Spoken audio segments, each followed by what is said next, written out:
వారిలో ఒంటరి అయిన వాడు 1000 మంది. నువ్వు ఒంటరి అయితే ఈరోజు ఎంతమంది సమానం చెప్పండి?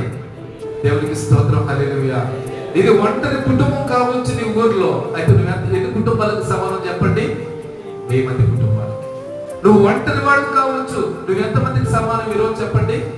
1000 మందికి. ప్రభు చెప్పినటువంటి మాట, నీవు ఒంటరి అయితే 1000 మందితో సమానం. ఎన్నిక చదవడమా, ఎన్నిక లేని వాడు నిన్నెవరు పట్టించుకోకపోతే నువ్వు ఎటువంటి వాడు తెలుసా? ఈరోజు దేవునికి స్తోత్రం, హల్లెలూయా. అందరూ దేవునికి స్తోత్రం చెల్లిద్దాం, హల్లెలూయా. దేవుడితో చెప్పండి, ప్రభు నేను ఒంటరి కాదు ప్రభువా.